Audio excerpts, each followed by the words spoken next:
इस बार की जो आरटीपी है ना, वाकई इंस्टीट्यूट ने जबरदस्त इसके ऊपर मेहनत की है, सिर्फ इंडियन कॉन्ट्रैक्ट एक्ट के क्वेश्चंस के ऊपर। लेकिन बाकी जो एक्ट के क्वेश्चंस है ना, वो ऐसे देखे देखे क्वेश्चंस आपको लगेंगे, जो आपने पढ़े हुए, जो रिपीट हो रहे हैं बार बार वैसे वाले क्वेश्चंस है। पर इंडियन कॉन्ट्रैक्ट एक्ट के कुछ कुछ क्वेश्चंस तो बहुत जबरदस्त है, बहुत प्यारे प्यारे है, ठीक है। बाकी कंपनीज एक्ट बोलो, पार्टनरशिप बोलो, नेगोशिएबल बोलो, उसमें जितने भी क्वेश्चंस है वो आपको हमारे क्वेश्चन बैंक में पूरे देखे मिल जाएंगे। आरटीपी एमटीपी प्रीवियस आप चेक करोगे तो आपको उसके अंदर नजर आ जाएंगे क्वेश्चंस, ठीक है। चलो आइए, पहला सवाल इंडियन रेगुलेटरी फ्रेमवर्क का, जो बिल्कुल भी नया नहीं है और पुराना वही अपना घिसा पिटा चल रहा है कि हायरार्कियल स्ट्रक्चर आपको बताना है यहाँ पर इंडियन जुडिशियल सिस्टम का। इसका मतलब ये यहाँ पर आपसे क्या पूछना चाहता है कि हायरार्कियल स्ट्रक्चर कैसा है इंडियन जुडिशियल सिस्टम का।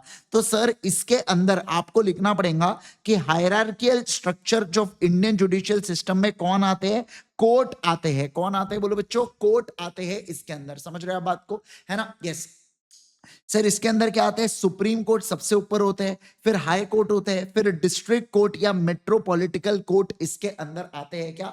बिल्कुल बिल्कुल सर, इसके अंदर आते हैं, ठीक है। आइए चलो सर आ जाओ। अब नेक्स्ट अगर मैं बात करूं, अब आपको यहाँ पर क्या क्या करना है, एक एक कोर्ट को समझाते हुए चलना है, क्योंकि इन्होंने बोला है ना पावर एंड फंक्शंस को समझाते हुए चलना। तो सबसे पहले आता है यहाँ पर सुप्रीम कोर्ट। सुप्रीम कोर्ट को क्या बोला जाता है बेटा, सुप्रीम कोर्ट को अपेक्स बॉडी ऑफ कोर्ट भी बोला जाता है क्या। बिल्कुल बिल्कुल। और ये कब एस्टैब्लिश हुआ था, ये हुआ था 26 जनवरी 1950 को सर ये बनाया गया था, ठीक है। ओके, सेकंड इसमें क्या बोला जाता है, इसका जो मेन पर्सन होता है उसे सीजीआई यानी कि हाईएस्ट अथॉरिटी होती है, जैसे चीफ जस्टिस ऑफ इंडिया बोला जाता है, जो आर्टिकल 126 के अंदर of constitution of India appoint होता है, ठीक है। ओके सर, जो प्रिंसिपल बेंच है उसके अंदर टोटल कितने लोग होते हैं, 7 मेंबर्स होते हैं, जिसके अंदर सीजीआई इंक्लूडेड है।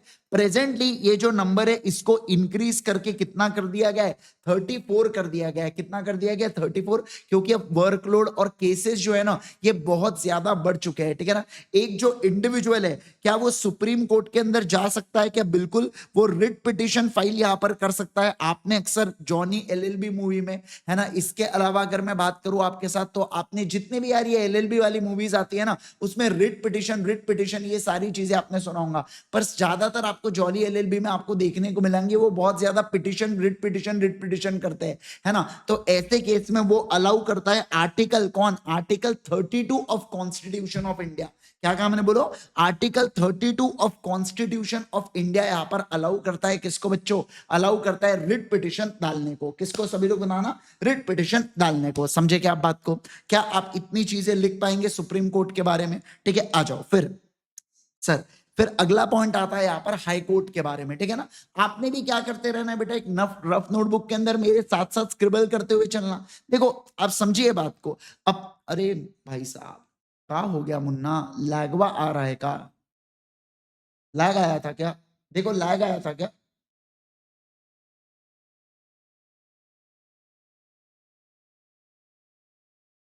चलो अब ठीक है, अब ठीक है क्या, बोलो बोलो बोलो, अब ठीक है। ओके सर, अब परफेक्ट है, आ जाइए। होते रहता है, बड़ी बड़ी क्लासेस में ऐसे छोटे मोटे लैग आते रहते हैं, ठीक है। आइए अब देखो, अब हम लोग बात करेंगे किसके बारे में, अब हम लोग यहाँ पर बात करेंगे हाई कोर्ट के बारे में। किसके बारे में, हाई कोर्ट के बारे में। तो हाई कोर्ट का मतलब क्या होता है, ये हाईएस्ट कोर्ट ऑफ अपील होता है हर एक स्टेट में। ईच स्टेट, क्या कहा मैंने, बोलो। Each state slash union territory के अंदर, ईच स्टेट या यूनियन टेरिटरी के अंदर ये हाईएस्ट कोर्ट ऑफ अपील होता है, ठीक है ना। ओके, अब मैं आपको एक बात बता दूं, आर्टिकल जो 214 है, 214 या 314, 214 ही होना चाहिए। आर्टिकल जो 214 है ना ऑफ कॉन्स्टिट्यूशन, वो यहाँ पर अलाउ करता है, वो कहता है कि हर एक स्टेट के अंदर कम से कम आपको एक हाई कोर्ट रखना पड़ेगा क्या, बिल्कुल बिल्कुल रखना पड़ेगा। सर हाई कोर्ट मतलब हैज अ अपीलियंट, यानी कि सर इसका जो मतलब इसके पास सुपरवाइजरी और जुरिस्डिक्शन होता है क्या, बिल्कुल। मतलब अगर मान लो डिस्ट्रिक्ट कोर्ट ने कुछ जजमेंट दिया है तो ये उसको ओवर रूल कर सकता है क्या, बिल्कुल बिल्कुल सर यहाँ पर कर सकता है।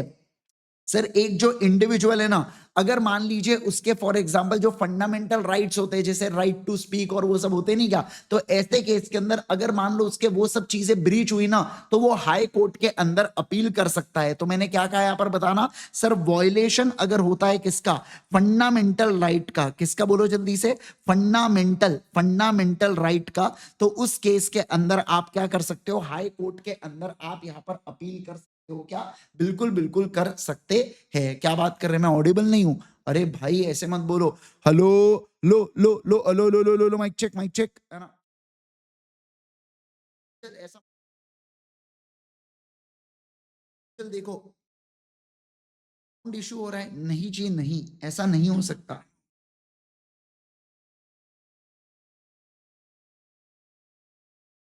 अभी बताओ मुझे, क्या बात कर रहे हो आप, मैं ऑडिबल नहीं हूं बोल रहे? आ तो रही है आवाज,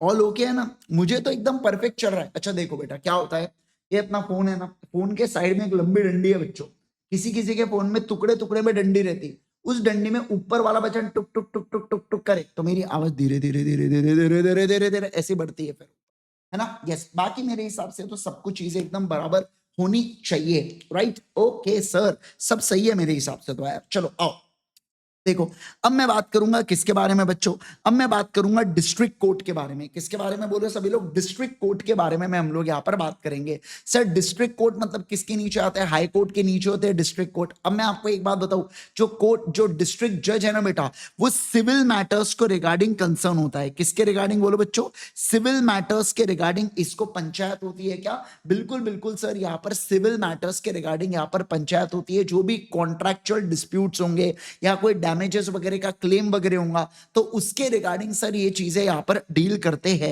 एक होता है बच्चों सेशन कोर्ट, और ये जो सेशन कोर्ट है ना, ये क्रिमिनल मैटर के रिगार्डिंग डील करते हैं। किसके रिगार्डिंग डील करते हैं बोलो, ये क्रिमिनल मैटर्स के रिगार्डिंग यहां पर डील करते हैं। ठीक है, okay.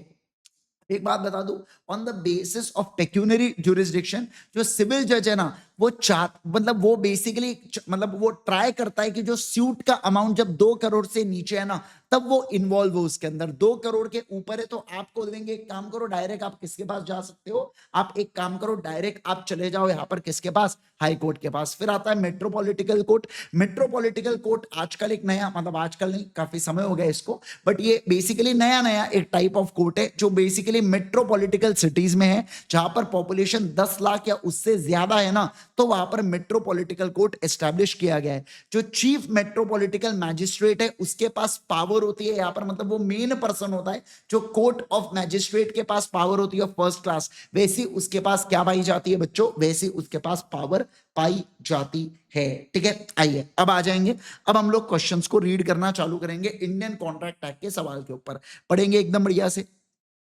Albert obtain 2 loans 3 lakh and 4 lakh respectively from a reputed bank. इसका मतलब क्या हुआ, अल्बर्ट को 2 लोन मिले। कितने लोन मिले बोलो बच्चों, है ना, अरे बोलो ना, अल्बर्ट को कितने लोन मिले, यहां पर 3 लाख रुपए का लोन मिला और 2 लाख रुपए का लोन मिला। ओके, चलिए सर अगला, from reputed bank, out of this, out of, अच्छा मुझे बताओ अभी तक माइक की आवाज ठीक थी या या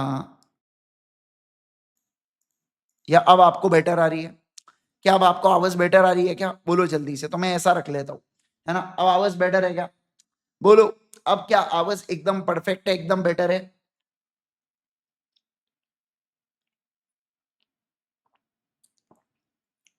बोलो, ऑल गुड। चलिए ओके, अब बच्चे बोल रहे हैं सर अब ज्यादा बेटर है। ठीक है, अब ज्यादा बेटर है ना, हालांकि मैंने कुछ किया नहीं, पर ठीक है ठीक है। वो होता है ना ऐसा कि जब वो बच्चे को जैसा बुखार आ गया, या मान लो उसको गोली नहीं देना, उसको जेम्स खिला देने का, ठीक है, गोली खा लिया, अब उसके मन में सेटिस्फेक्शन, मैंने गोली खा लिया, वो ऑटोमेटिक ठीक हो जाता। बस वैसा ही आपको है, कुछ किया नहीं मैंने, बस ऐसा माउस को राइट क्लिक लेफ्ट क्लिक किया, पर आपको अब ज्यादा क्लियर है। ठीक है, चलो आओ। 3 lakh, out of these loan 3 lakh was guaranteed by the Robert. अब देखो क्या बोला, इसमें से दो दो लोन थे ना बच्चों, इसमें से क्या हुआ, 3 लाख वाली जो चीज थी ना, उसको गारंटी दिया किसने, रॉबर्ट ने उसको गारंटी दिया। किसने गारंटी दिया बोलो बच्चों, रॉबर्ट ने उसकी गारंटी दिया। ठीक है, अब देखो, Albert sent 2 lakh to the bank but did not intimate how it is to be appropriate towards the loan. अब हुआ क्या, अल्बर्ट ने 2 लाख रुपए भेजे बैंक को, पर बैंक को नहीं बताया कि कौन से लोन के अगेंस्ट इसको सेट ऑफ करना है. बैंक ने क्या किया, बैंक ने अप्रोप्रिएट, बोलो ना जल्दी से मुझे, बैंक ने यहां पर अप्रोप्रिएट किया whole of 2 lakh to the loan of 4 lakh. मतलब क्या, ये जो लोन जिसपे गारंटी नहीं थी ना, बैंक ने उसके अंदर उसको अप्रोप्रिएट या सेट ऑफ करवा दिया. अब रॉबर्ट ने ऑब्जेक्ट किया इस डिसीजन ऑफ बैंक को, और वो आर्ग्यू किया बैंक के साथ कि रीपेमेंट सबसे पहले आपको एडजस्ट करना पड़ेगा गारंटीड लोन के अगेंस्ट. किसके अगेंस्ट बोलो बच्चों, गारंटीड लोन के अगेंस्ट आपको यहां पर क्या करना पड़ेगा, एडजस्ट करना पड़ेगा.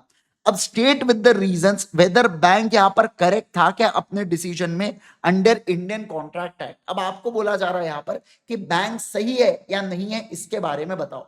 पहले तो मैं चाहता हूं आप इज्जत से क्वेश्चन को पढ़ो, मैं आपको एक शॉर्ट में समझा देता हूं. देखो, अल्बर्ट है, उसने बैंक से क्या कर रखा है, उसने बैंक से 2 लोन लेके रखे हैं. कितने कितने लाख के, 3 लाख रुपए के और 4 लाख रुपए के. अब इस लोन की गारंटी यहां पर देके रखा है रॉबर्ट ने. अब हुआ क्या कि अल्बर्ट ने यहां पर बैंक को 2 लाख रुपए पे किया, और बैंक ने इस 2 लाख को 4 लाख के अगेंस्ट सेट ऑफ कर दिया, जिसकी गारंटी नहीं दी गई थी, इस चीज की गारंटी दी गई थी. अब अल्बर्ट का कहना था कि ये बैंक ने गलत किया, 2 लाख रुपए को उसने एडजस्ट करना चाहिए था 3 लाख के अगेंस्ट जिसकी गारंटी दी गई है. तो आपको बोला गया है कि बैंक ने सही किया या गलत किया. क्या कहा मैंने, बोलो बच्चों, बैंक ने सही किया या गलत किया, आपसे ये पूछा. आप जवाब चाहिए मुझे आप लोगों का कमेंट सेक्शन के अंदर. बैंक क्या ऐसा कर सकता है क्या, बताइए जल्दी से. तो देखो, आप सभी लोगों ने सेक्शन नंबर 60 पढ़ा हुआ है. सेक्शन नंबर 60 क्या कहता है, जहां पर डेटर जो है ना, वो अगर इंटीमेट नहीं करता है यहां पर क्रेडिटर को अबाउट द पेमेंट, या कोई ऐसे सर्कमस्टांसेस नहीं बताता है about related to the payment, तो क्रेडिटर जो होता है ना बच्चों, ये क्रेडिटर क्या कर सकता है, क्रेडिटर में अप्लाई, क्रेडिटर में अप्लाई, क्रेडिटर यहां पे अप्लाई कर सकता है एट हिज डिस्क्रिशन, उसके चॉइस के ऊपर, उसके डिस्क्रिशन के ऊपर पेमेंट को. मतलब वो चाहे उसके ऊपर एडजस्ट कर सकता है क्या, बिल्कुल बिल्कुल कर सकता है. बस वो क्या नहीं होना चाहिए, बस वो डिस्प्यूटेड डेट की कैटेगरी नहीं होनी चाहिए. क्या कहा मैंने, बोलो, बस वो डिस्प्यूटेड डेट की कैटेगरी नहीं होनी चाहिए. तो ऐसे केस के अंदर अब आपको फैक्ट ऑफ द केस लिखना है, और फिर आप लिखोगे यहां पर कि बैंक ने जो यहां पर डेट को एडजस्ट किया 4 लाख वाले, भली वो नॉन गारंटीड वाला था, पर इसके अंदर बैंक ने क्या कोई गलती किया क्या, नहीं सर, बैंक ने कोई गलती नहीं किया. बैंक का जो डिसीजन था ना, वो बिल्कुल यहां पर क्या माना जाएगा बच्चों, वो बिल्कुल यहां पर करेक्ट माना जाएगा. क्या माना जाएगा, सभी लोग बताना, वो बिल्कुल यहां पर करेक्ट माना जाएगा. क्या आपको ये बातें समझ में आ रही है क्या, फटाफट फटाफट जल्दी से बताएंगे मुझे, क्या आपको ये बातें एकदम मस्त मस्त done done done done. Okay sir, अगला देखो. क्या ये वाला क्वेश्चन बहुत अच्छा है, प्लीज इसको डबल स्टार मार्क करके रख देना, है ना. बहुत अच्छा सवाल है, बहुत प्यारा सवाल पूछा है. ठीक है, CA Sarthak Jain has decided to get the interior work done for his new office. अब एक सीए है जो अपना नया ऑफिस बना रहा है, और वो इंटीरियर का काम कर रहा है. For this purpose, he enters into a contract with Messrs. Sherry Fine Interiors. तो जो भी शेरी फाइन इंटीरियर्स है ना, उसके साथ ये क्या कर रहे हैं, कॉन्ट्रैक्ट में एंटर हुआ है.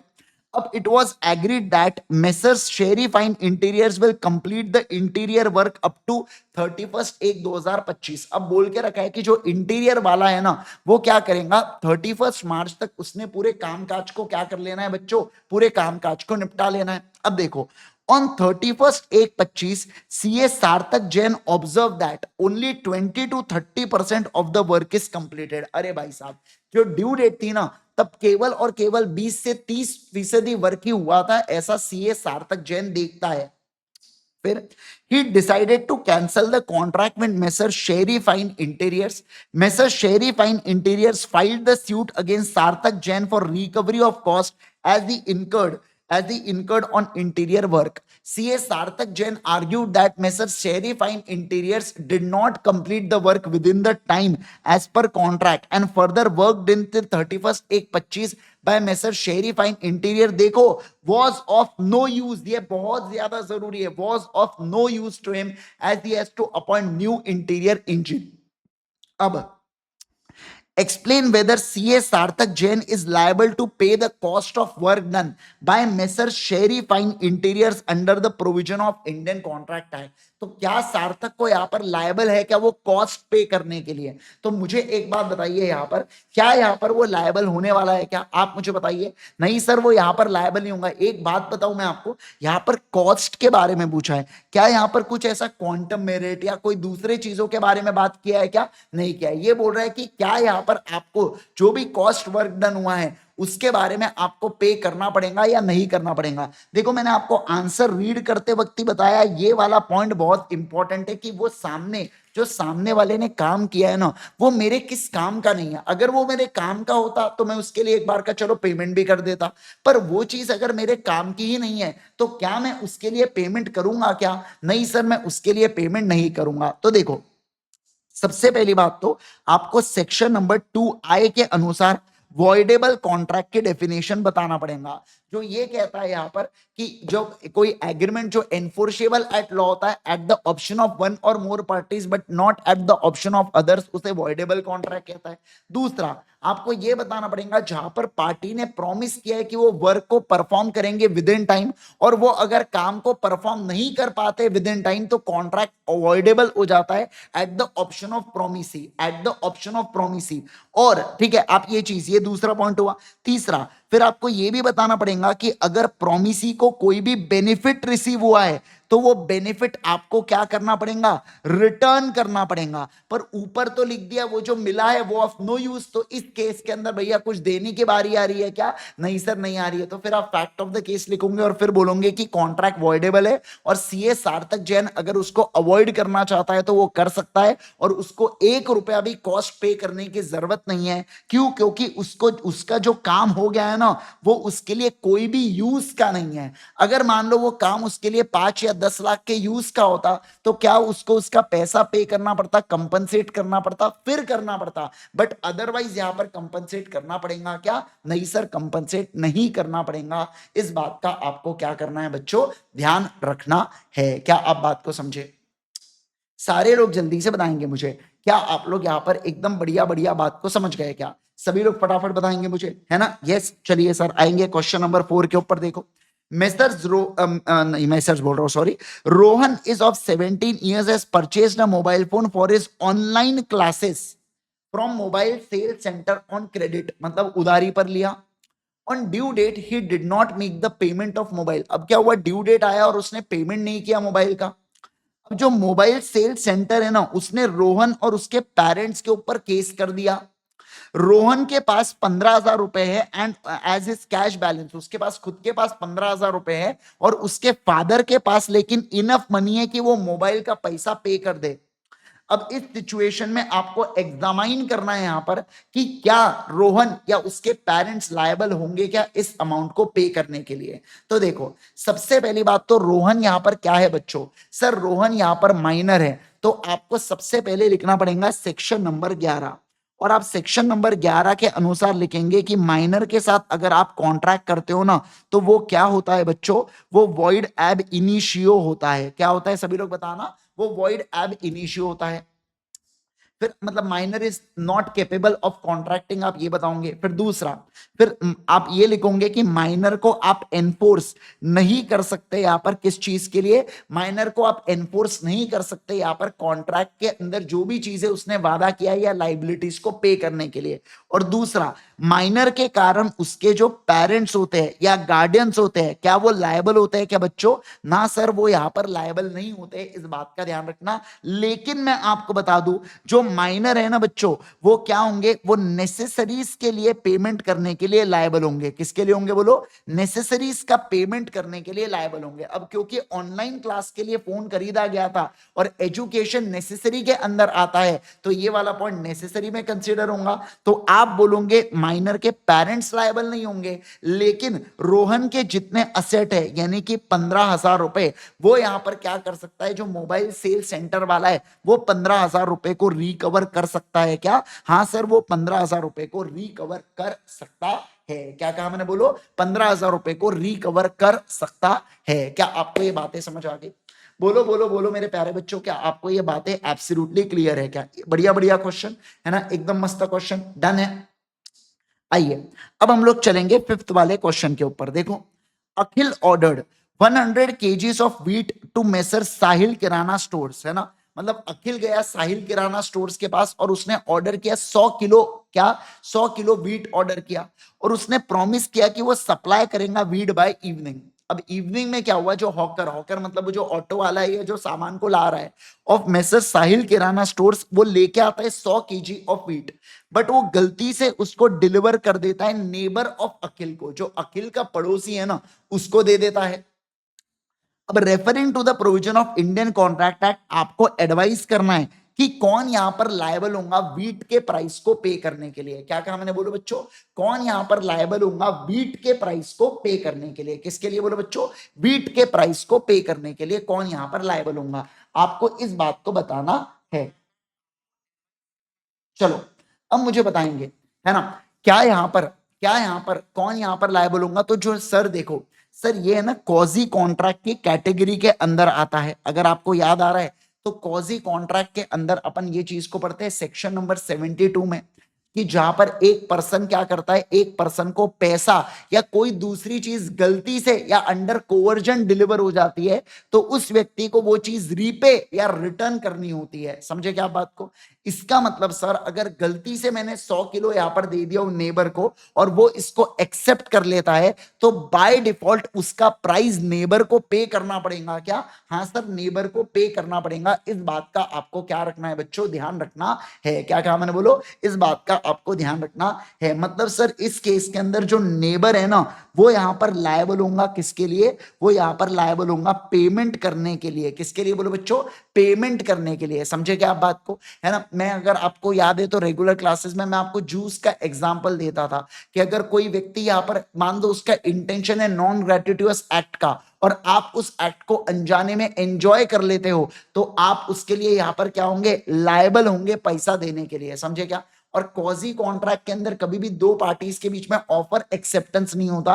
ये इंप्लाइड के अंदर से ही एक कैटेगरी निकल के आती है जहां पर लॉ ऑब्लिगेशन डालता है पार्टीज के ऊपर। तो नेबर को एक तो क्या करना पड़ेगा, नेबर को एक तो यहां पर पैसा देना पड़ेगा, या वो वीट को वापस कर दे। क्या कर दे बोलो बच्चों? या वो वीट को वापस कर दे। एक बात ध्यान रखना, आंसर यहां पर किसके अनुसार बोला गया है?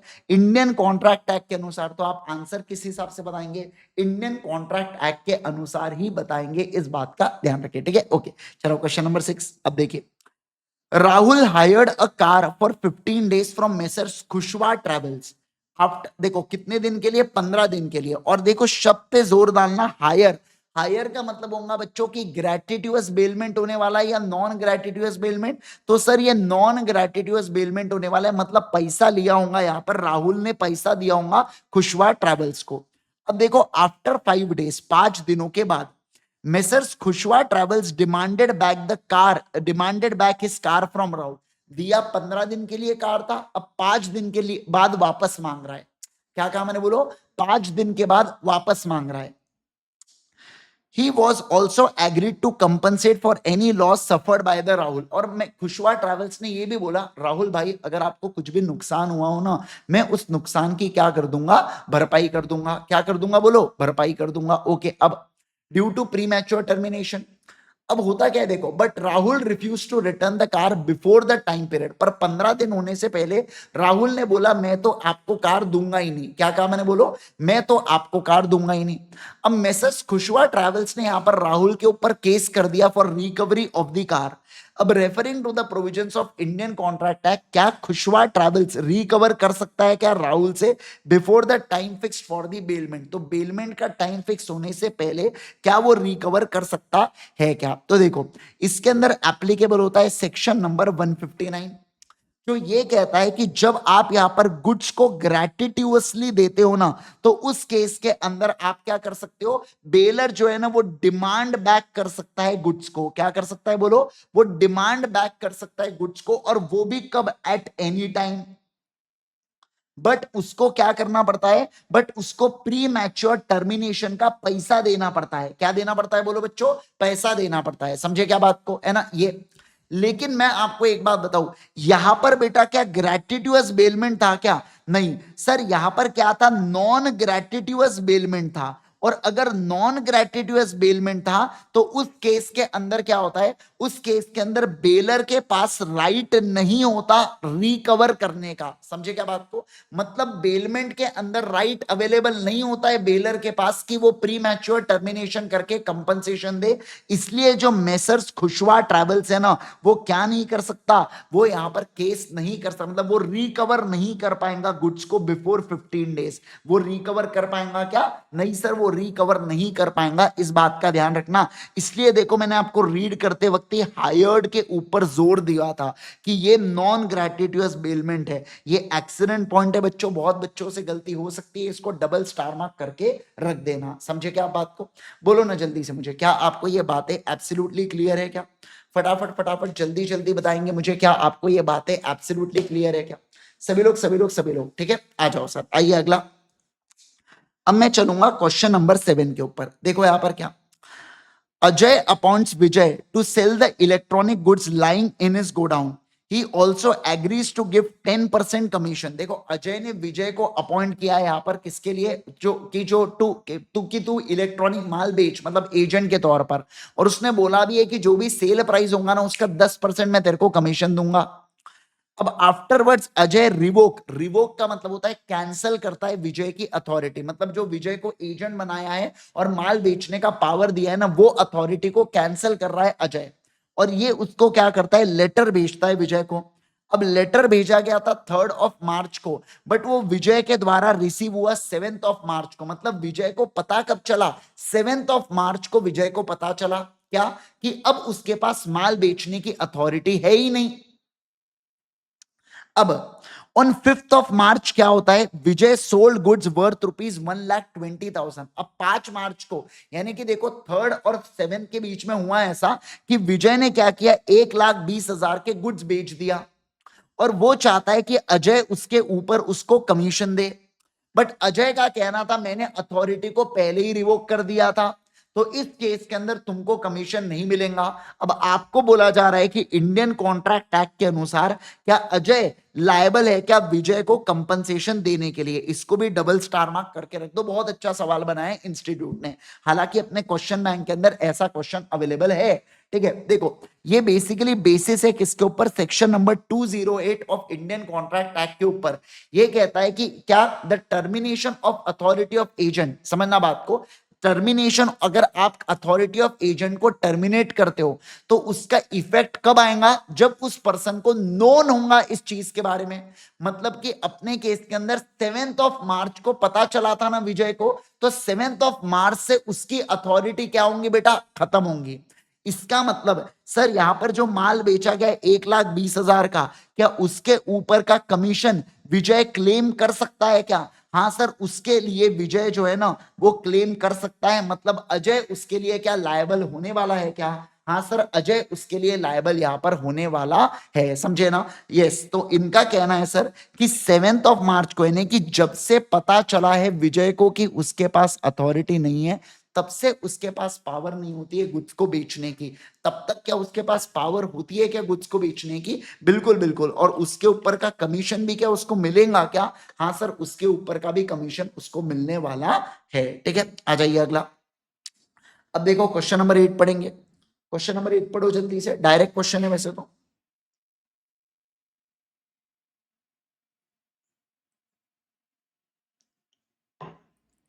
Question number 8, question number 8, explain the concept of quantum merit with reference to the Indian Contract Act 1872. Under what circumstances can a party claim compensation under this doctrine? और इस डॉक्ट्रीन के अंदर कब कंपनसेशन पार्टीज क्लेम करती है? ठीक है, तो मैं एक काम करता हूं, नीचे एकदम इसके आंसर्स पे आ जाता हूं और वहीं से आपको रीड करा देता हूं इसका। देखो क्वांटम मेरिट, क्वांटम मेरिट का मतलब क्या होता है? जहां पर एक पर्सन अगर रेंडर करता है सर्विस किसी दूसरे पर्सन को, किसी दूसरे पर्सन को, इस है ना टू द अनादर, और ऐसे सर्कमस्टांसेस जो इंडिकेट करते हैं कि उनके बीच में अंडरस्टैंडिंग है कि यहां पर क्या करना पड़ेगा, कि यहां पर आपको पे करना पड़ेगा। हो सकता है कि आपने no remuneration has been fixed, इसका मतलब क्या होता है कि पार्टीज ने रेम्यूनरेशन फिक्स नहीं किया है, बट पार्टीज के बीच में अंडरस्टैंडिंग है कि एक पार्टी दूसरी पार्टी को जो सर्विस दे रही है उसके लिए उसको पैसा देना पड़ेगा। अब क्वांटम मेरिट का मतलब होता है as much as party doing the service has deserve. मतलब क्या, जितना सामने वाली पार्टी यहां पर क्या करती है, डिजर्व करती है ना, जितनी सामने वाली पार्टी ने सर्विस दिया है उतना पैसा तो वो डिजर्व करता है क्या, बिल्कुल। ऐसा मैं अक्सर बोलता हूं आप लोगों को, जो लागत है वो पावत है, ऐसा मतलब जितना पैसा मैंने लगाया हूं ना, उतना पैसा मैं क्या कर सकता हूं, उतना पैसा मैं यहां पर क्लेम कर सकता हूं। ठीक है, ओके। अब इट कवर्स द केस जहां पर party injured by the breach at the time of breach done. मतलब ये क्या बोल रहा है, ये ऐसा केस कवर कर रहा है जहां पर ब्रीच ऑफ कॉन्ट्रैक्ट हो रहा है और एक पार्टी ने यहां पर क्या करके रखा है, एक पार्टी ने यहां पर ऑलरेडी सर्विसेज को रेंडर कर रखा है और बिना मेरी गलती के अगर सामने वाला व्यक्ति मेरे कॉन्ट्रैक्ट को कैंसिल करता है ना, तो उसको कंपनसेट करना पड़ेगा for the value of work done. अब मैं आपको बताऊं क्या, आपको अगर वो सीए एग्जांपल याद आ रहा होगा, सीए सार्थक जैन वाला जो अपन ने केस पढ़ा, उसके अंदर इंटीरियर वाले की ही गलती थी कि उसने काम को कंप्लीट नहीं किया था, तो किस मुंह से वो क्वांटम मेरिट मांग सकता है, समझे क्या। पर हाँ, अगर इंटीरियर वाले की गलती नहीं होती और यहां पर सार्थक की गलती होती, तो उस केस के अंदर फिर वो क्वांटम मेरिट मांग सकता था क्या, बिल्कुल बिल्कुल मांग सकता था। समझ में आ रहा है क्या आपको बातें, है ना। यस। अब देखो सर, दो कंडीशंस को आपको क्या करना पड़ेगा, फुलफिल करना पड़ता है। पहला, ओरिजिनल कॉन्ट्रैक्ट आपका क्या होना चाहिए, डिस्चार्ज होना चाहिए। और दूसरा, जो क्लेम है ना बच्चों, वो आना चाहिए, it must be borne by the party not in fault. मतलब यहां पर जैसे जो पार्टी फॉल्ट में नहीं है उसने क्लेम करना चाहिए सर, ऐसा यहां पर बोला जा रहा है। सर ऑब्जेक्ट होता है यहां पर पार्टी को रिकंपनसेट करना, डैमेजेस वगैरह यहां पर कोई मतलब डैमेजेस वगैरह एज सच ऑब्जेक्ट नहीं होता, यहां पर ऑब्जेक्ट होता है रिकंपनसेशन देना। क्या देना बोलो बच्चों, रिकंपनसेशन देना करके यहां पर ऑब्जेक्टिव होता है। सर अब देखो क्लेम कौन से केस में आता है, तो जब कॉन्ट्रैक्ट यहां पर वॉइड डिस्कवर होता है, या मान लो समथिंग कुछ अपन ने कर दिया without intention to do so gratuitously, या एक्सप्रेस या इंप्लाइड कॉन्ट्रैक्ट है सर्विस रेंडर करने का बट रेम्यूनरेशन का कॉन्ट्रैक्ट नहीं है, एक पार्टी कॉन्ट्रैक्ट को मना कर देती है परफॉर्म करने से, या कॉन्ट्रैक्ट से डिविजिबल है और पार्टी इन नॉट, जो पार्टी फॉल्ट में नहीं है उसने एंजॉय किया बेनिफिट को, या कॉन्ट्रैक्ट मान लो इनडिविजिबल है और सामने वाले व्यक्ति ने एंजॉय किया है कॉन्ट्रैक्ट को, तो ये अलग अलग केसेस है जिसके अंदर क्या किया जाता है, क्वांटम मेरिट का क्लेम यहां पर आता है। क्या आता है बोलो बच्चों, क्वांटम मेरिट का क्लेम यहां पर आता है। ठीक है, आ जाइए, चलो अब हम लोग चलेंगे अगले सवाल के ऊपर। चलो ये डायरेक्ट क्वेश्चन है, इसका अगला भी आपको को श्योरिटीज को डिफाइन करने के लिए बोला है और कौन से राइट्स अवेलेबल होते हैं को श्योरिटीज के अगेंस्ट रिलेटिंग टू द यहां पर क्या बोल रहा है, कॉन्ट्रीब्यूशन। ठीक है ना, तो कॉन्ट्रीब्यूशन के लिए कौन से राइट्स अवेलेबल होते हैं, तो को श्योरिटीज का सबसे पहले डेफिनेशन, जब सेम डेट को या जब सेम डेट को गारंटी दी जाती है दो या दो से ज्यादा लोगों की, तो उसे बोला जाता है को श्योरिटीज। अब सर जो को श्योरिटीज होते हैं ना, ये लायबल होते हैं टू कंट्रीब्यूट इक्वली, कि अनलेस अदरवाइज एग्रीड, हर एक को श्योरिटी या हर एक श्योरिटी जो है ना, वो लायबल होगा बच्चों यहां पर कंट्रीब्यूट इक्वली करने के लिए, मतलब इक्वल पैसा देने के लिए, इक्वल पैसा डेट का देने के लिए वो लायबल होता है। सर कभी कभार जो को श्योरिटीज है ना, वो लायबल हो सकते हैं डिफरेंट सम्स के लिए भी, पर यहां पर देखो the principle of equal contribution is however subject to maximum limit. मतलब क्या होता है, ये आपने एग्जांपल में अगर आपने देखा होगा, आपको याद होगा, तो अप टू जैसे कि जो मैक्सिमम लिमिट सेट है तब तक सब लोग यहां पर इक्वल इक्वल पे करते हुए चलते हैं क्या, हाँ सर, तब तक सब लोग यहां पर इक्वल इक्वल पे करते हुए चलते हैं। समझ में आ रहा है क्या बात को आपको। हाँ, इसके अलावा को श्योरिटीज जो डिफरेंट सम्स लायबल है पे करने के लिए, तो वो एक लिमिट तक इक्वली पे करते हैं और एक लिमिट के ऊपर उनका जो अमाउंट है क्या वो डिफर कर सकता है क्या, बिल्कुल बिल्कुल वो यहां पर डिफर कर सकता है। ठीक है, आ जाएंगे। अब क्वेश्चन नंबर 10 को आप पहले रीड करो, फिर उसके बाद मैं क्या करूंगा, फिर मैं इसका आंसर आपके साथ डिस्कस करूंगा। बहुत अच्छा सवाल है, सभी लोग क्वेश्चन नंबर 10 को रीड करेंगे। सर ये क्वेश्चन पहले पहले का है क्वेश्चन, ऐसा कोई नया वगैरह क्वेश्चन नहीं बनाया इंस्टीट्यूट ने, पहले का ही क्वेश्चन है। ठीक है, एक बार आराम से रीड करो इसको।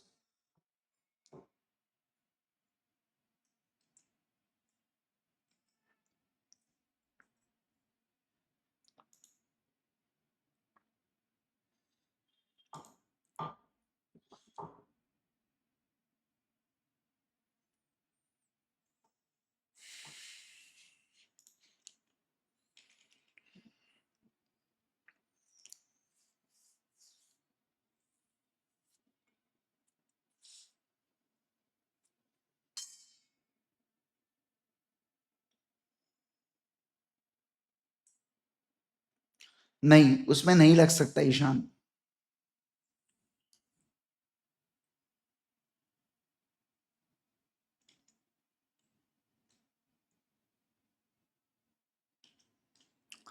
चलो, क्या आपने रीड किया? होने के बाद प्लीज डन लिखना अगर आपने पूरा रीड कर लिया है तो।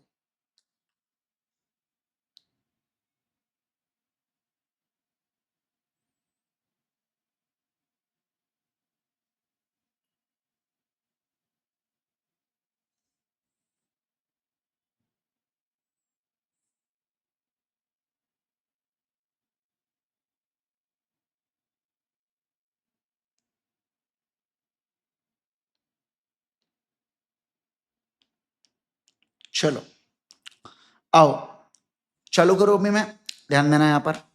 Mr. G sold some goods to Mr. H for a certain price by an invoice, but payment in respect of the same was not received on that day. Goods were packed and lying in the godown of Mr. G. अब देखो, mister जी के godown में पड़े थे अभी भी goods. The goods were inspected by H agent, जिसको माल बेचा उसका एजेंट आया, उसने गुड्स को चेक किया and were found to be in order, और वो उसको क्या मिले? ऑर्डर में मिले। मतलब क्या हुआ कि वो उसको एकदम सही मिले। Later on the dues of goods were settled in cash, और बाद में एच के द्वारा कैश का पेमेंट कर दिया गया जी को। Just after receiving the cash, G कहता है एस से कि गुड्स को तू लेके चले जा। देखो, goods should be taken away from godown to enable him to store other goods purchase by him. G कहता है ऐसे, भाई तेरे गुड्स को तू लेके चले जा, क्योंकि मुझे दूसरे गुड्स को क्या करना है? स्टोर करना है। अब after one day, since H नहीं आया, एक दिन बीत गया और एच नहीं आया to take the delivery of goods, तो मिस्टर जी ने क्या किया? इस गुड्स को गोडाउन के बाहर ओपन स्पेस में रख दिया। अब उसी दिन बारिश हो जाती है और गुड्स जो है ना वो डैमेज हो जाते हैं। अब referring to the Sale of Goods Act, आपको एनालाइज करना है अबव सिचुएशन को और डिसाइड करना है कि कौन पार्टी रिस्पॉन्सिबल होंगी डैमेज के लिए। आपको यह भी बताना है कि अगर यहां पर ड्यूज पे नहीं होते और मतलब कैश में पे नहीं होते और स्टिल पेंडिंग होते, तो क्या आपका आंसर अलग होता क्या? ये भी आपको बताते हुए चलना है, ठीक है। चलिए देखो, इसके अंदर आता है सबसे पहले सेक्शन नंबर 44 यहां पर आता है। सेक्शन नंबर 44 आपके साथ क्या कहता है समझना। सर ये कहता है कि जब सेलर रेडी एंड विलिंग है टू डिलीवर द गुड्स, और वो बायर को रिक्वेस्ट कर रहा है टू टेक द डिलीवरी, और बायर यहां पे does not with in the reasonable time delivery नहीं लेता है, तो बायर लायबल होगा यहां पर किसके लिए? सर बायर यहां पर लायबल होगा सेलर के towards for the loss occasioned by negligent या रिफ्यूजल टू टेक डिलीवरी, या इसके अलावा अगर कोई reasonable charge for the care of goods होता है तो उसके लिए वो लायबल होता है। फिर दूसरा आपको लिखना पड़ेगा, रिस्क जो है ये prima facie follows the property, और क्योंकि यहां पर गुड्स के ऑलरेडी सेल हो चुका था, ये बिक चुका था बायर को, एच को, तो इस केस के अंदर उसका जो रिस्क है वो भी ट्रांसफर हो जाता है। किसको? एच को ट्रांसफर हो जाता है यहां पर। समझे क्या बात को? तो इस केस के अंदर जो जी है ना बेटा, उसने ऑलरेडी इंटीमेट कर दिया था एच को कि भैया तुम्हारे गुड्स लेके जा। अब वो लेके नहीं गया, बायर गुड्स की डिलीवरी नहीं लिया, तो इसके अंदर गलती किसकी होने वाली है? बायर की होने वाली है। और जो लॉस है ना वो कौन बेयर करेगा? वो एच बेयर करेगा। कौन बेयर करेगा बोलो बच्चों? एच बेयर करेगा।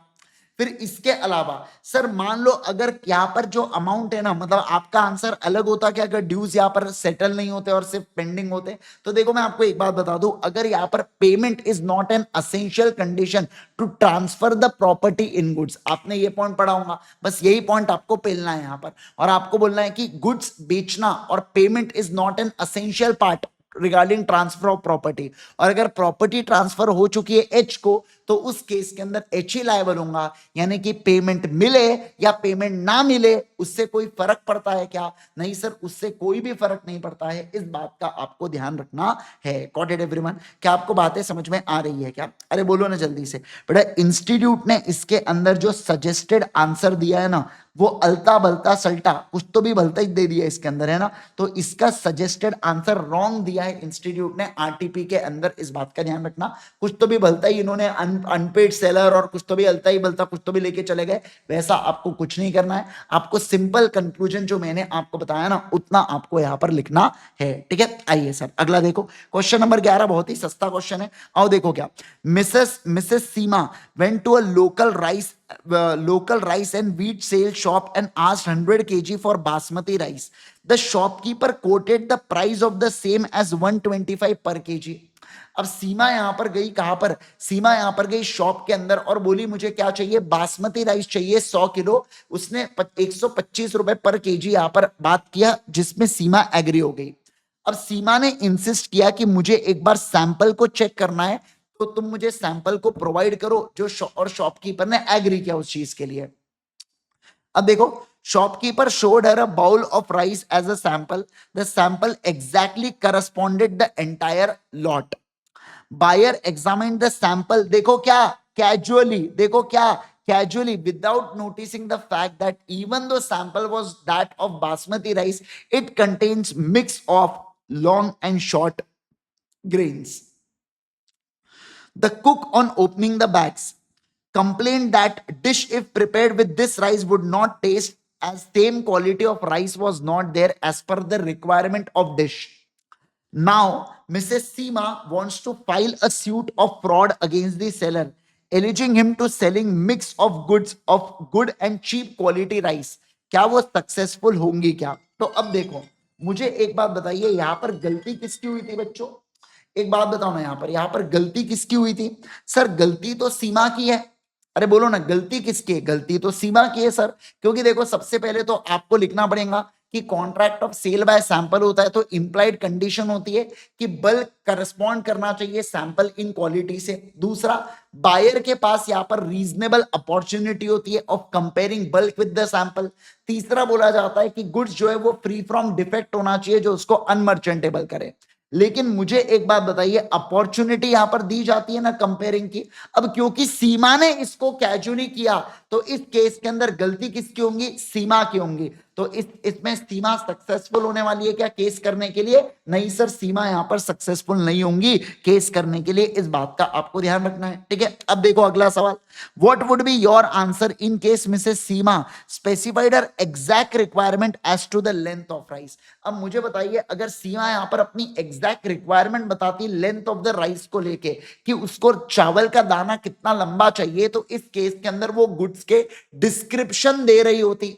अब अगर सीमा यहां पर गुड्स के डिस्क्रिप्शन दे रही होती, तो इंप्लाइड कंडीशन आ जाता कि गुड्स करस्पॉन्ड करना चाहिए डिस्क्रिप्शन से। और अगर फिर उस केस में करस्पॉन्ड नहीं करता, तो क्या मैं यहां पर, क्या सीमा यहां पर कॉन्ट्रैक्ट को अवॉइड कर पाएंगी क्या? हाँ सर, फिर जाके सीमा यहां पर कॉन्ट्रैक्ट को अवॉइड कर पाएंगी। तो इस केस में वो अवॉइड कर पाएंगी। क्यों अवॉइड कर पाएंगी? क्योंकि यहां पर कंडीशन एज टू डिस्क्रिप्शन आ रहा है। क्या आ रहा है बोलो? कंडीशन एज टू डिस्क्रिप्शन यहां पर आ रहा है। समझ में आया क्या आपको बातें, है ना? यस। और इस केस में वो कर पाएंगी क्या? नहीं सर, इस केस में नहीं कर पाएंगी। क्यों? क्योंकि सीमा यहां पर कैजुअली सीमा ने यहां पर देखे थे, ठीक है। ओके, क्वेश्चन नंबर 12 का पार्ट 1 देखो। राघव ने अरेंज किया है auction to sell an antique wall clock. क्या बोला यहां पर? बोलो, to sell an antique wall clock, ठीक है। आइए अब देखो, Deepa being one of the bidders gives highest bid. क्या दिया यहां पर? बोलो बच्चों, हाईएस्ट बिड दिया। सभी लोग बताना क्या दिया? हाईएस्ट बिड दिया, हाईएस्ट बिड दिया, ठीक है ना। ओके, अब सर ये हाईएस्ट बिड दिया, इसका मतलब क्या होता है? इसका मतलब क्या होता है? सभी लोग बताना। सर इसका मतलब ये होता है, यहां पर सारे के सारे लोग ध्यान दीजिएगा, यहां पर फोकस करना। सर हाईएस्ट बिड का ये मतलब होता है, यहां पर सुनो, for announcing the completion of sale, the auctioneer falls the hammer on the table, but suddenly hammer breaks and damages the clock.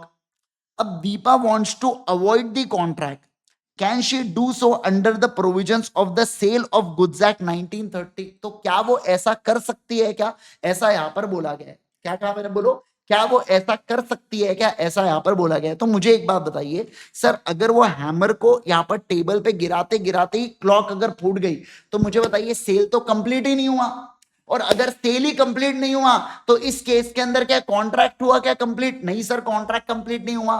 तो मुझे बताइए सर, क्या यहाँ पर दीपा कॉन्ट्रैक्ट को अवॉइड कर पाएंगी? हाँ सर, दीपा कॉन्ट्रैक्ट को अवॉइड कर पाएंगी क्योंकि कॉन्ट्रैक्ट हुआ ही नहीं। ठीक है, तो ऑक्शन सेल के अंदर क्या होता है, सेल कब कंप्लीट होता है? जब ऑक्शनियर उसको अनाउंस करता है कि after the fall of hammer, या कोई भी कस्टमरी मैनर में। अब इस केस के अंदर सर सेल यहां पर कंक्लूड ही नहीं हो पाया क्योंकि हैमर अपने नॉर्मल पोजीशन पे आ ही नहीं पाया, और अगर हैमर अपने नॉर्मल पोजीशन पे नहीं आया तो सेल कंप्लीट नहीं है, और सेल कंप्लीट नहीं है तो यहां पर सीमा क्या कर पाएंगी, कॉन्ट्रैक्ट को अवॉइड कर पाएंगी। क्या कहा मैंने, बोलो, कॉन्ट्रैक्ट को यहां पर कैन अवॉइड कॉन्ट्रैक्ट, ध्यान रखना, कॉन्ट्रैक्ट कैन अवॉइड लिख दिया ना, कैन अवॉइड कॉन्ट्रैक्ट यहां पर होना चाहिए। ठीक है, अगला देखिए यहां पर second, X contracted to sell his car to Y. They did not discuss the price of the car at all. X refused to sell his car to Y on the ground that the agreement was void, being uncertain about the price. अब उसने क्या कर दिया, देखो यहाँ पर car मतलब बाद में मना कर दिया क्योंकि अपन ने प्राइस डिस्कस नहीं किया। अब क्या यहाँ पर Y डिमांड कर सकता है क्या कार को, ये बताइए। तो देखो सबसे पहले आपको लिखना है पेमेंट ऑफ प्राइस, ये एक इंपॉर्टेंट पार्ट होता है कॉन्ट्रैक्ट ऑफ सेल का। इफ अगर पार्टीज टोटली इग्नोर करती है क्वेश्चन ऑफ प्राइस को तो वो अनसर्टन और इनवैलिड एग्रीमेंट बन जाता है। बट रैदर अगर समझना, लेकिन अगर कॉन्ट्रैक्ट यहां पर मतलब, लेकिन अगर ऐसा होता है कि कॉन्ट्रैक्ट वैलिड बन सकता है जब प्राइस एलिमेंट पता था, हम फिक्स करेंगे किसी थर्ड सर्कमस्टांसेस पे छोड़ दिया था, तो उस केस के अंदर यहां पर बायर को रीजनेबल प्राइस को पे करना पड़ता है। तो जैसे यहां पर एक्स एंड वाई कॉन्ट्रैक्ट में एंटर हुए, भले उन्होंने प्राइस को फिक्स नहीं किया पर उनको पता था, तो इस केस के अंदर यहां पर मुझे एक बात बताइए, क्या यहां पर वो मना कर सकता है क्या? नहीं सर, मैं कार को अगर बेचूंगा तो सामने वाले व्यक्ति से क्या कर पाऊंगा, रीजनेबल प्राइस को क्लेम कर पाऊंगा। क्या कर पाऊंगा बोलो बच्चों, रीजनेबल प्राइस को क्लेम कर पाऊंगा। एसर्टेनमेंट के ऊपर बहुत सारे लेटेस्ट में इंस्टीट्यूट सवाल पूछ रही है, तो इस सेक्शन नंबर 9 और 10 को थोड़ा सा आप ध्यान रखना आपके एग्जाम के पॉइंट ऑफ व्यू से। हालांकि सोगा के अंदर कोई भी नए क्वेश्चन आपको देखने को नहीं मिलेंगे, सब पुराने वाले क्वेश्चन ही चल रहे हैं। मैंने आपको बोला ना, इंडियन कॉन्ट्रैक्ट एक्ट में 4-5 क्वेश्चन, 4-5 भी ज्यादा बोल रहा हूं, 3-4 क्वेश्चन थोड़े से नए हैं, बाकी सब वही घिसे पीटे जो है ना, वही क्वेश्चन चला रहे हैं ये लोग। ठीक है, अगला 13 का पहला देखो, स्टेट द वेरियस एलिमेंट्स या essentials, state the various essential elements involved in the sale of uncertain goods and their apportionment of the sale of goods act। मतलब आपको क्या बोल रहा है यहाँ पर, sale of unascertain goods and appropriation के बारे में बात कर रहा है यहाँ पर। तो देखो क्या क्या असेंशियल है, तो अगर sir contract of sale of unascertained goods या फ्यूचर गुड्स हो रहा है, तो गुड्स जो है ना वो एज पर डिस्क्रिप्शन होना चाहिए, गुड्स डिलीवरेबल स्टेट में होना चाहिए, वो अनकंडीशनली अप्रोप्रिएट होना चाहिए कॉन्ट्रैक्ट के अंदर, either by the seller with the approval of buyer या by the buyer with the approval of seller. ये जो अप्रोप्रिएशन है ना, ये जो अप्रोप्रिएशन है, इसका एसेंट इंप्लाइड या एक्सप्रेस हो सकता है, और ये क्या किया जा सकता है, और ये एसेंट आप कभी भी दे सकते हो, बिफोर आफ्टर आप कभी भी दे पाओगे क्या, बिल्कुल बिल्कुल दे पाओगे। ये डायरेक्ट क्वेश्चन है बच्चों, ठीक है, तो आप इसको देख सकते हैं। सर सेक्शन नंबर कौन सा इसके ऊपर आता है, सेक्शन नंबर 23 इसके ऊपर आता है। ठीक है, अगला देखो, अच्छा ये देखो, what are the consequences of destruction of specified goods before making contract of sale and after an agreement to sale। तो सर ये कॉन्ट्रैक्ट यहाँ पर void होता है, चैप्टर नंबर 1 या 2 के ऊपर का ये सवाल है यार, ये तो एकदम बहुत ही बेसिक हो गए। सेक्शन नंबर 7 आता है इसके अंदर, चैप्टर नंबर 1 से ही सवाल आता है, ये सेक्शन नंबर 7 इसके अंदर आता है कि कॉन्ट्रैक्ट यहाँ पर क्या हो जाता है बच्चों, कॉन्ट्रैक्ट यहाँ पर void हो जाता है। ठीक है, ओके, अगला देखो, concept of reservation of right of disposal के बारे में पढ़ेंगे under section 25। Under what circumstances seller को हम लोग कह सकते हैं कि उसने डीम किया है राइट ऑफ रिजर्व डिस्पोजल को। तो देखो सर, राइट ऑफ डिस्पोजल मतलब एक प्रकार से राइट है यहाँ पर किसके पास, सेलर के पास, कि मैं प्राइस को सिक्योर कर लूं before property passes to the buyer.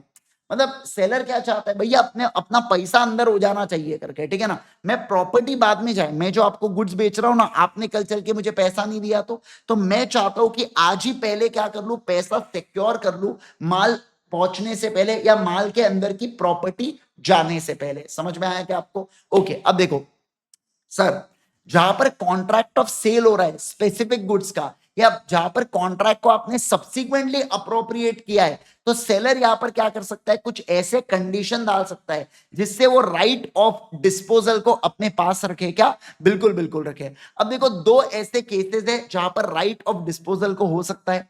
पहला, जब सेलर जो है वो गुड्स देता है यहाँ पर शिपिंग को या रेलवे एडमिनिस्ट्रेशन को या कैरेज को या बिल ऑफ लीडिंग को, किसी को भी अगर वो गुड्स देता है, क्या कहा मैंने, बोलो, किसी को भी अगर वो गुड्स देता है, तो इस केस के अंदर समझना वो डिलीवरेबल स्टेट में कब, अगर मैं कह रहा हूं कि अगर मैं रेलवे वाले को कह रहा हूं कि गुड्स की डिलीवरी तो तभी करना जब मैं तुझे बोलूंगा, मतलब on the order of seller वो गुड्स की डिलीवरी करने लगा रहा है, किसको, रेलवे एडमिनिस्ट्रेशन, शिपिंग या ट्रक वाले को, तो उस केस के अंदर राइट ऑफ डिस्पोजल को मैंने अपने पास रखा। या दूसरा, जब सेलर क्या करता है, बिल ऑफ एक्सचेंज को ड्रॉ करता है यहां पर, है ना, और उसको बिल ऑफ लीडिंग या रेलवे रिसीट के साथ जोड़ के दे देता है और कहता है कि जब तक बिल एक्सेप्ट नहीं होता तब तक गुड्स की डिलीवरी नहीं करना, तो इस केस के अंदर भी मैं क्या बोलूंगा, राइट ऑफ डिस्पोजल को रखा जा रहा है। तो दो केसेस है, पहला मेरे ऑर्डर पर गुड्स को डिलीवर करना, या दूसरा दूसरा बोलो बिल ऑफ एक्सचेंज दिया और बिल ऑफ एक्सचेंज को देने के बाद यहां पर क्या होता है, बोलो ना, बिल ऑफ एक्सचेंज को देने के बाद सामने वाला व्यक्ति अगर उसको एसेंड नहीं करता है, एक्सेप्ट नहीं करता है, तो उस केस के अंदर यहां पर गड़बड़ हो जाती है, क्या, बिल्कुल बिल्कुल हो जाती है। ठीक है, चलिए सर आ जाओ, क्वेश्चन नंबर 15 पे पढ़ेंगे, आ जाओ। इंडियन पार्टनरशिप एक्ट अब अपना यहां पर चालू होने जा रहा है, फटाफट क्वेश्चन नंबर 15 को पढ़ो, क्वेश्चन नंबर 15 को पढ़ो।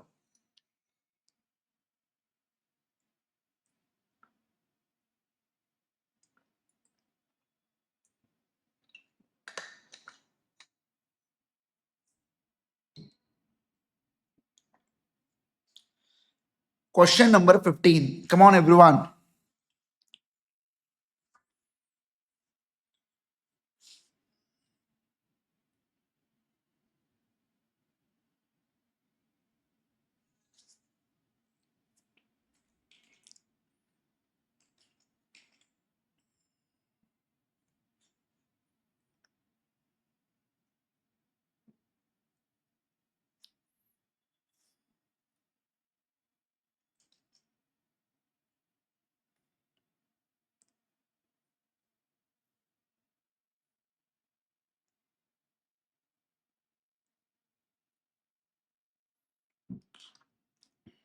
देखो क्या बोला, ए माल को बेच सकता है पर एक मिनिमम रेट के नीचे बेचा तो बी की परमिशन लेना पड़ेगा।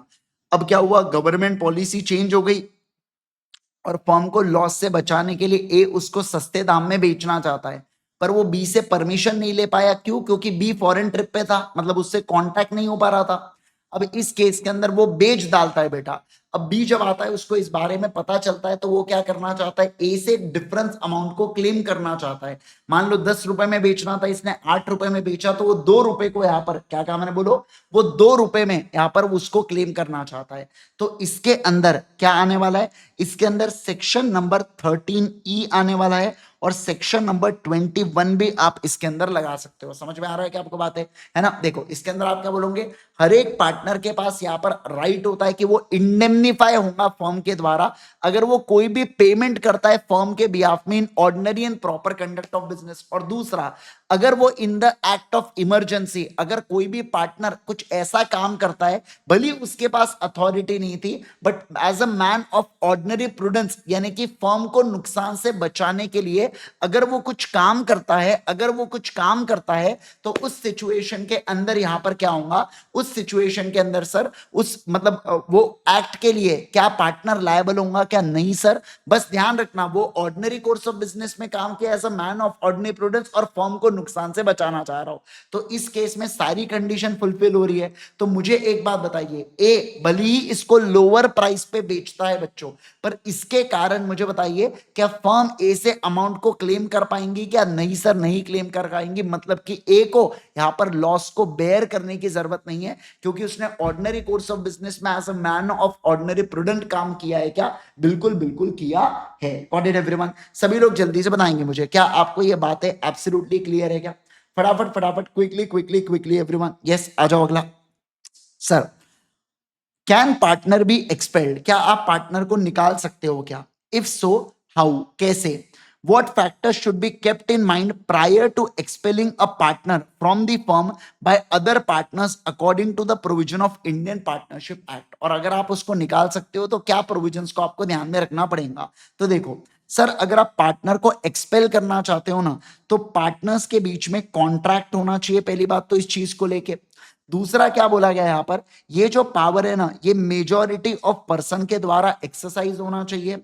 और तीसरा ये गुड फेथ में होना चाहिए। तीसरा क्या बोला गया, बोलो बच्चों, ये गुड फेथ में होना चाहिए। सर गुड फेथ की तीन कंडीशन है। पहला क्या, वो पार्टनरशिप के इंटरेस्ट में होना चाहिए। दूसरा क्या सर, सर्व विथ नोटिस। क्या बोला गया, बोलो बच्चों, सर्व विथ नोटिस। जिस पार्टनर को आप निकाल रहे हो ना उसको नोटिस आपने सर्व करना चाहिए और उसको अपॉर्चुनिटी ऑफ बीइंग हर्ड, मतलब उसका आपने सुनना चाहिए। क्या, हाँ सर, उसकी बात को आपने सुनना चाहिए। क्या आपको ये बात समझ में आ रही है क्या, है ना? Yes sir. तो क्या आपको ये बातें एकदम क्लियर? तो ये कंडीशन है बेटा किसकी, ये कंडीशन है पूरी की पूरी गुड फेथ की। किसकी कंडीशन है सभी लोग बताना, ये कंडीशन है यहाँ पर अपने एक्सपल्शन ऑफ पार्टनर से रिलेटेड की। तो बस यही वाला सवाल यहाँ पर पूछा गया था। सर सेक्शन नंबर कौन सा इसके ऊपर आने वाला है, तो सेक्शन नंबर 33 आता है एक्सपल्शन ऑफ पार्टनर को लेके। ठीक है, अगला क्वेश्चन नंबर 17 का पार्ट 1 पढ़ो।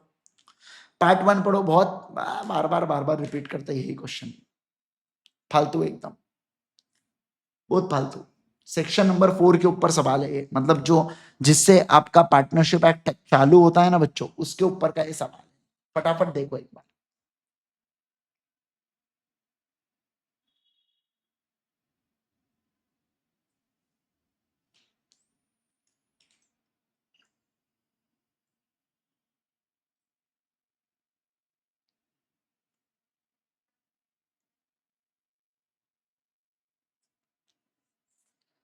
सेम क्वेश्चन है, राम रहीम वाला आपने पढ़ा होगा ये क्वेश्चन। सभी लोगों ने, मुझे ऐसा लगता है, पढ़ा ही होगा ये सवाल।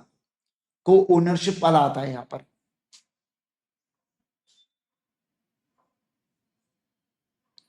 हाँ सही कह रहे गौरी, क्वेश्चन बैंक में एकदम सेम सवाल है, एग्जैक्ट सवाल है बिल्कुल। चलो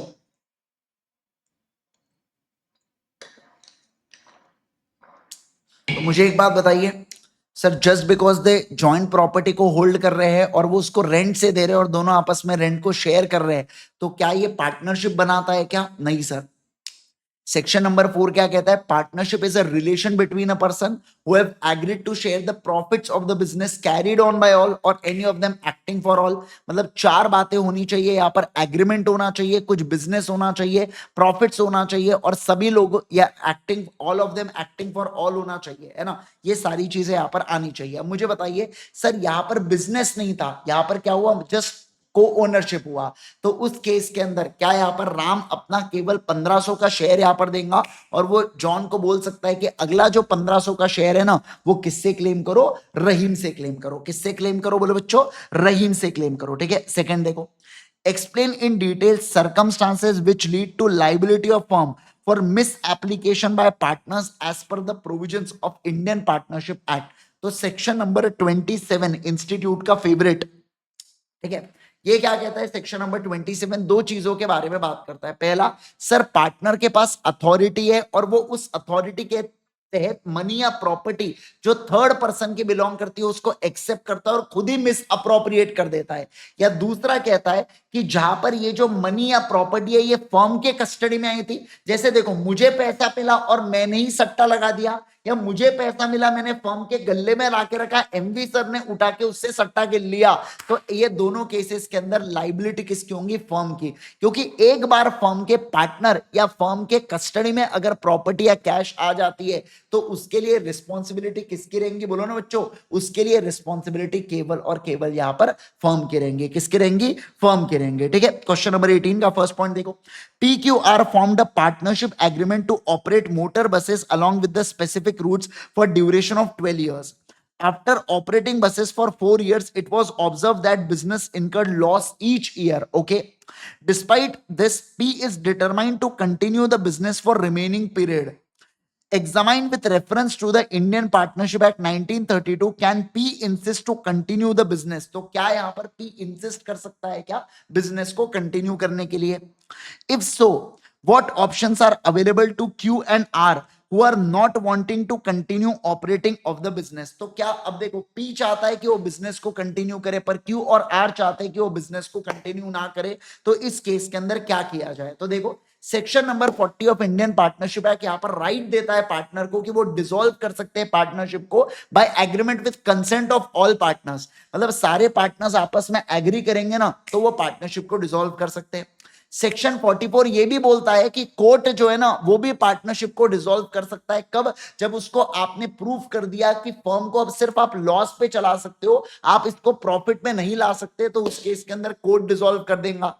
अब इस सिचुएशन में हो क्या रहा था, पी चाहता है कंटिन्यू करना, क्यू और आर चाहते हैं नहीं, तो दो ऑप्शंस अवेलेबल है। एक तो आप म्यूचुअली आपस में मिल बैठ के बंद कर दो फर्म को, या दूसरा क्या बोला गया यहाँ पर, कोर्ट को अप्लाई करो और कोर्ट क्या करेगा, फर्म को डिसॉल्व करवा सकता है। क्या? बिल्कुल बिल्कुल करवा सकता है। क्या आपको ये बातें समझ में आई? क्या समझे क्या आप बात को? ये दो चीजें अवेलेबल है। ये भी क्वेश्चन आपका सेम एज इट इज है, देखा हुआ है ये वाली चीज भी। अब देखो, A and B operate in a textile merchant business in a partnership. A finances the business and is a sleeping partner. A क्या है बेटो? स्लीपिंग पार्टनर बच्चों। ठीक है, अब देखो, in the regular course of business B acquired certain fabric goods belonging to C. B ने acquire किया गुड्स को, फैब्रिक गुड्स को, जो सी से बिलोंग करते हैं। However B is aware that these goods are stolen property. अब देखो हुआ क्या, बी को पता है चोरी किया रे, ये जो गुड्स है ना ये चोरी वाले हैं। Despite this knowledge B proceed करता है कि मैं परचेस और सेल करूंगा some of the stolen goods. ये जो स्टोलन गुड्स है इसका परचेस सेल करूंगा।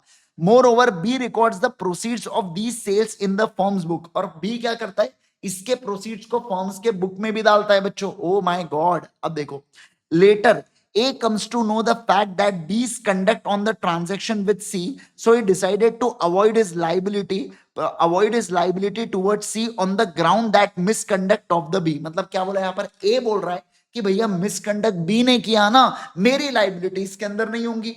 अब in the light of the Indian partnership act आपको डिस्कस करना है A और B की लाइबिलिटी टुवर्ड्स C। आपको यहाँ पर क्या करना है बच्चों, डिस्कस करना है। ठीक है ना। मैं चाहता हूं आप एक और बार सवाल पढ़े सभी लोग।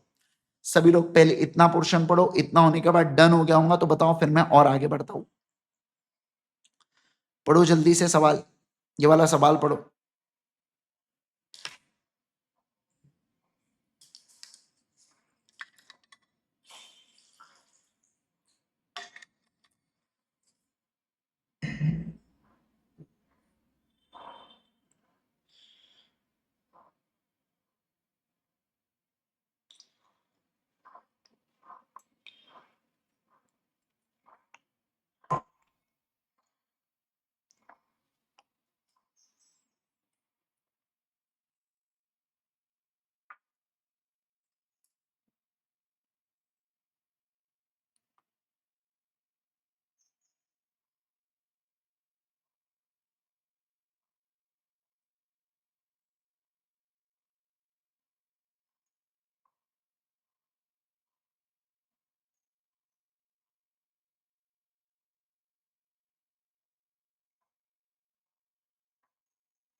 चलो डन है क्या? डन डन डन सभी लोग।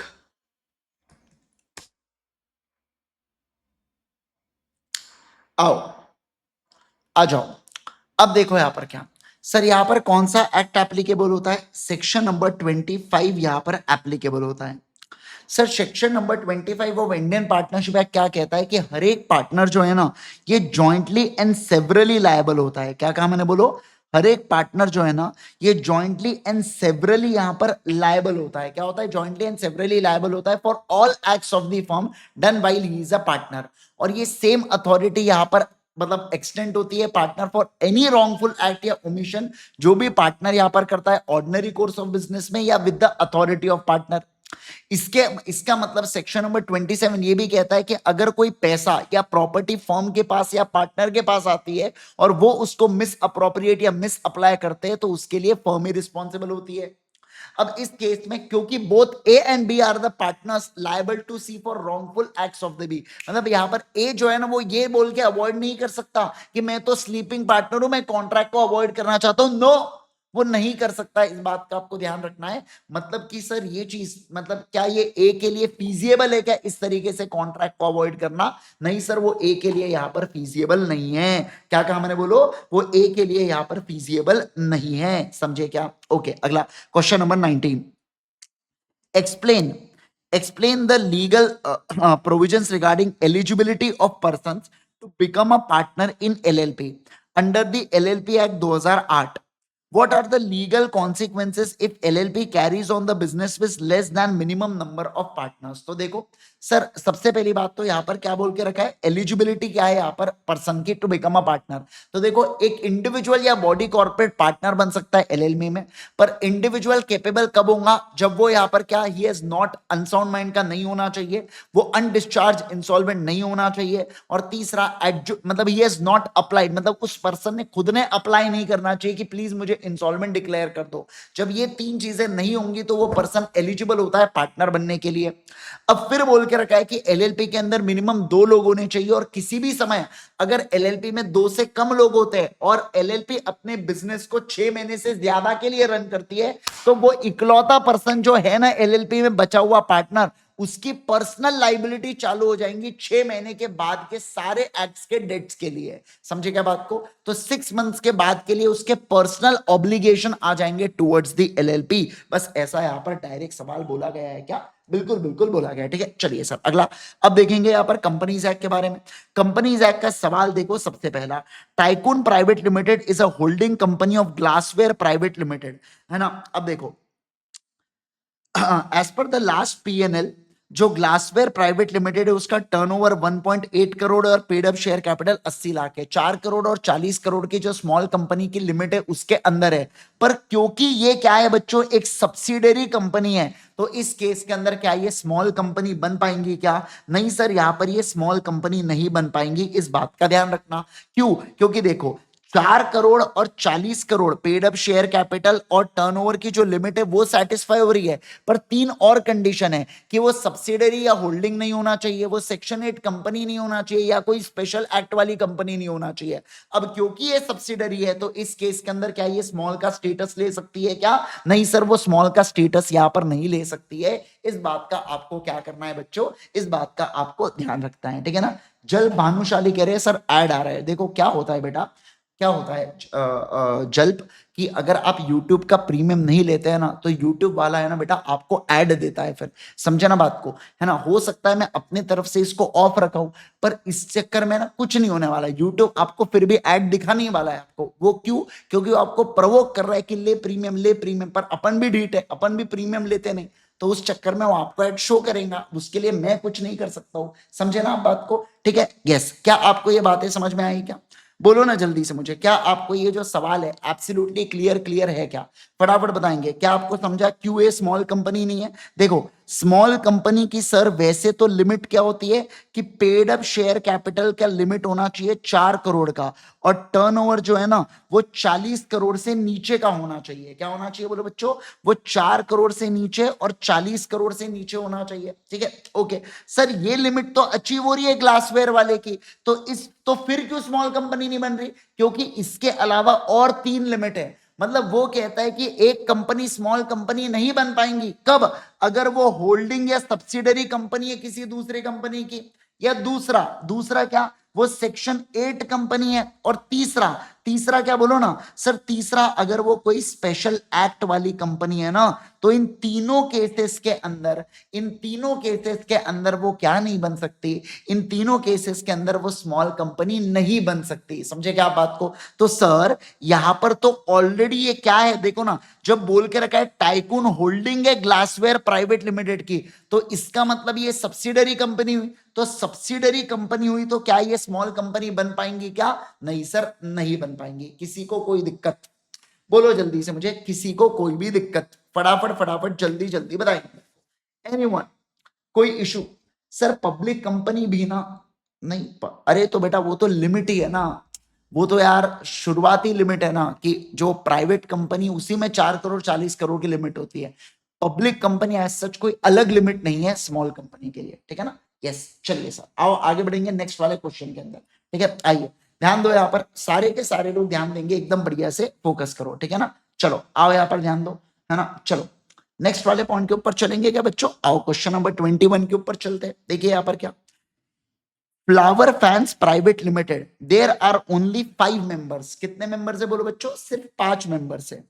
All of them went on a pleasure trip into a boat in an open sea. अरे यार ये वही सवाल है, पांचों मर जाएंगे, अब बोलेंगे बताओ कंपनी चल सकती कि नहीं चल सकती। देखो, the boat overturn and all of them down. मैं बोला ना आईसीए मारेंगी पक्के से, तो मुझे पता था आईसीए मारेंगी मारेंगे। ठीक है, आइए अब देखो क्या, explain with the reference of the provision of companies act 2013 इस Flower fans private limited no longer in existence. ऐसा नहीं होता है बच्चों, क्योंकि कंपनी का क्या होता है, परपेचुअल सक्सेशन होता है। तो आपको परपेचुअल सक्सेशन वाला यहां पर पॉइंट को एक्सप्लेन करना पड़ेगा कि मेंबर्स में come and go but company goes on for ever, वो चीज को आपको समझाना पड़ेगा।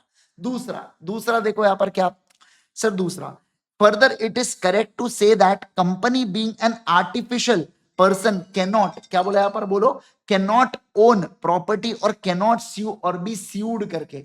मतलब बेसिकली यहां पर क्या बोल रहा है ये सर, बेसिकली ये यहां पर कह रहा है कि कंपनी है क्या ना, आर्टिफिशियल पर्सन है, तो उस केस के अंदर क्या वो यहां पर आर्टिफिशियल पर्सन है तो क्या वो प्रॉपर्टी वगैरह को ओन नहीं कर सकती क्या? सर वो कर सकती है प्रॉपर्टी को ओन। कंपनी आर्टिफिशियल पर्सन होती है, created by the process other than natural birth. तो इस केस के अंदर उसके पास सारे राइट्स होते हैं जो एक इंडिविजुअल के पास होते हैं।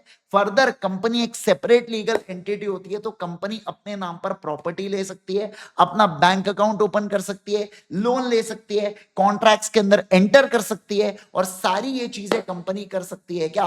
बिल्कुल बिल्कुल कर सकती है सर। इसके अलावा अपने नाम पर केस करना, दूसरे के नाम पर केस करना, ये सारी चीजें कंपनी कर सकती है। तो आपको आर्टिफिशियल पॉइंट वाले, आर्टिफिशियल लीगल पर्सन वाले पॉइंट को एक्सप्लेन करना है। ये आपको लिखना पड़ेगा कि गिवन स्टेटमेंट इज फॉल्स, और फिर आर्टिफिशियल लीगल पर्सन को आप क्या करेंगे बच्चों?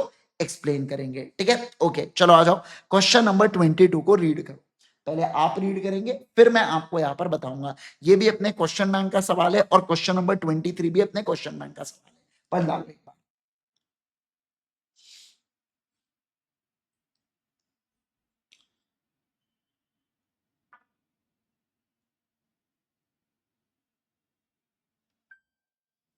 चलो चलो चलो,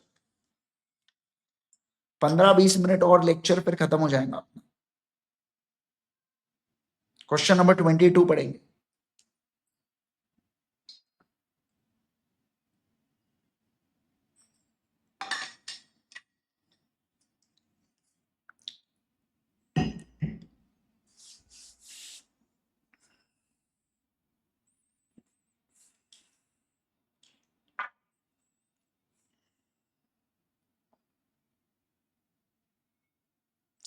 चलो आगे बढ़े बच्चों, बोलो बोलो बोलो।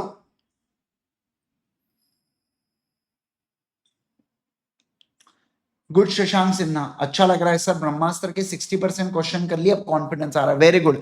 आप जब पूरे क्वेश्चंस कर लेना, कम से कम आप अपनी जो बुक है ना क्वेश्चन बैंक, उसको 2 से 3 बार करके जाओ। मैं पक्का बता रहा हूं आपको, आप एग्जाम में फेल नहीं हो सकते, कितना भी कोशिश कर लो आप फेल। अदरवाइज आपने बहुत ही कुछ ब्लंडर कर दिया, बात अलग है, पर आप फेल नहीं हो सकते। ठीक है ना, बस उसको अच्छे से करके जाइए, बढ़िया से अच्छे से समझिए हर एक क्वेश्चन को, रट्टा मत मारना, समझ समझ कर जाना क्वेश्चन को। ठीक है, ओके चलो आप देखो।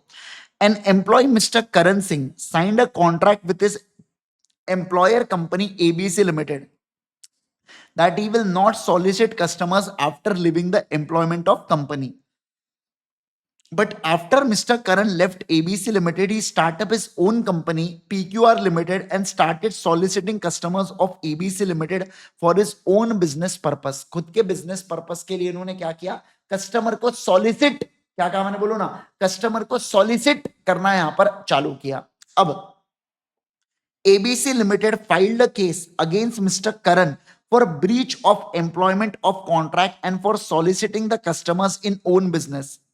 मिस्टर करण ने कहा, contended that there is a corporate veil between him and company, मतलब वो और उसके और कंपनी के बीच में क्या है? कॉर्पोरेट वेल है। क्या है बोलो बच्चों?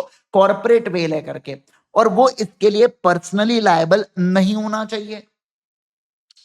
अब in this context ABC limited आपकी एडवाइस पूछ रही है as to the meaning of corporate veil and when veil can be lifted to make owners liable for the acts of the company. अब सभी कुछ इन्होंने दे दिया, इन्होंने एक्चुअल में सिर्फ इतना पूछना था कि एबीसी लिमिटेड आपसे पूछना चाहती है कि क्या वो केस कर सकती है या नहीं कर सकती है। अगर वो दिया होता ना फिर बच्चे को दिमाग लगाना पड़ता कि कॉर्पोरेट वेल का lifting up of corporate well का कॉन्सेप्ट आ रहा है। अब यहां पर इन्होंने पूरा ही लिख दिया, तो बचा क्या है? कॉर्पोरेट वेल को पहले समझाओ कि कॉर्पोरेट वेल क्या होता है। एक लीगल कंसेप्ट है जो कहता है कि कंपनी सेपरेटली आइडेंटिफाई होंगी from the members of the company. फिर सर यहाँ पर ये बोल के रखा है कि कॉर्पोरेट वेल मतलब ऐसा कंसेप्ट है जहां पे मेंबर जो है ना उनको शील्ड किया जाता है related to liability of the company's action, या कंपनी के एक्शन के द्वारा जो कंपनी के ऊपर लाइबिलिटी आती है उससे मेंबर्स को बचाया जाता है करके। बट फिर आप ये बोलोगे कुछ ऐसे सर्कमस्टांसेस है जहां पे कॉर्पोरेट वेल को लिफ्ट किया जाता है, जैसे to determine character of company, या to protect revenue and tax, या टू अवॉइड लीगल ऑब्लिगेशन, या formation of subsidiaries to act as agent, या कंपनी फॉर्म फॉर फ्रॉड या इम्प्रॉपर कंडक्ट। ये इसी के कैटेगरी है जिसके अंदर Gilford motor company versus Horne का केस था। तो सर उस केस के अंदर क्या हुआ था कि इसी प्रकार से उस बंदे ने कंपनी से अलग होके कस्टमर को सॉलिसिट किया था, जो गलत था क्या? हाँ सर गलत था। आप उसी बात को यहाँ पर बताओगे और आप बोलोगे कि सर यहाँ पर जो है ना क्या किया जा सकता है। सर यहाँ पर है ना इन्होंने जो अलग कंपनी बनाई है कौन सी, पीक्यूआर लिमिटेड, उसके बीच में जो कॉर्पोरेट वेल है करण और पीक्यूआर के बीच में उसको लिफ्ट कर देंगे और दोनों को एक ही मान लेंगे और यहाँ पर वो व्यक्ति लायबल हो जाएगा। क्या? हाँ सर वो व्यक्ति यहाँ पर लायबल हो जाएगा। वेरी गुड सोनिया जैन, मस्त आंसर दिया था आपने, वेरी गुड बेटा। ठीक है आइए अगला। अब देखो ये वाला सवाल बहुत अच्छा है। Pacific Motors is a government company, Rama auto private limited is a private company जिसका शेयर कैपिटल है 10 करोड़ का, यानी कि 10 लाख शेयर्स है उसके, और पैसिफिक मोटर लिमिटेड के पास 5,05,000 शेयर है। इसका मतलब मैं बोल सकता हूं क्या जो रामा ऑटो प्राइवेट लिमिटेड है वो क्या हो गई बच्चों, वो पैसिफिक मोटर्स लिमिटेड की सब्सिडरी कंपनी हो गई। क्या मैं बोल सकता हूं क्या? जब मोर देन 50% शेयर्स का एक्वायर करती है कंपनी तो दूसरी कंपनी उसकी सब्सिडरी बन जाती है। तो इसके 10 लाख शेयर्स है और 5,05,000 अगर इनके पास है तो मैं बोलूंगा ये होल्डिंग कंपनी हो गई, ये सब्सिडरी कंपनी हो गई। अब सवाल बनता है कि रामा ऑटो कहती है कि मुझे भी क्या दे दो, गवर्नमेंट कंपनी का स्टेटस दे दो। तो मुझे बताइए क्या रामा ऑटो को अपन लोग यहां पर देंगे क्या? अरे बोलो ना, रामा ऑटो को क्या यहाँ पर अपन गवर्नमेंट कंपनी का स्टेटस देंगे क्या? तो इसका जवाब होगा हाँ सर, आप रामा ऑटो को यहाँ पर क्या करोगे, गवर्नमेंट कंपनी का स्टेटस दोगे। क्या करोगे बोलो बच्चों, गवर्नमेंट कंपनी का स्टेटस दोगे। क्या आपको बात समझ आ रही है क्या? कैसे? क्योंकि देखो गवर्नमेंट कंपनी बनने के दो तरीके होते हैं।